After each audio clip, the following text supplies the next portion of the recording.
In other news today, another real estate report is out showing just how expensive home ownership is in Vancouver. RBC Economics says on average it takes almost 3/4 of a family's income to pay for a mortgage in Vancouver. Now compare that to the average Canadian home where it takes about 40% of a family's income to pay the mortgage. Grace Key reports. For anyone who's looked into buying a home, we all know skyrocketing prices make it unaffordable for an average family. Just how expensive is it to buy a home? Well, a new RBC report says 3/4 of an average household disposable income goes to mortgage, utilities, and property taxes. But an economist with the BC Real Estate Association explains the reality behind those numbers.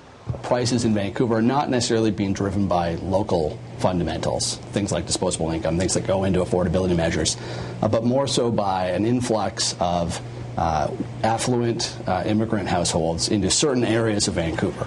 Those immigrant households are buying in expensive neighborhoods, and that's what's driving up prices. In fact, the province gets more than half of the country's investor class immigrants. BC has a large portion of the immigrant investor class that comes to Canada. So last year, I think probably over 2,000 households. To qualify as an investor class immigrant, you have to have a net worth of at least $1.6 million. And so you've got maybe 2,000 households locating into BC, mostly to Vancouver, that are very affluent and located in markets like West Vancouver, Vancouver West, Richmond. And so that sort of drives up prices in Vancouver because you've got affluent households buying higher-end products. So if people aren't spending 3/4 of their income on housing in Vancouver, how much are they spending? Well, to be approved for most mortgages, it's 1/3 of your income. We had a run-up of prices over the past few years where people have built up a lot of equity.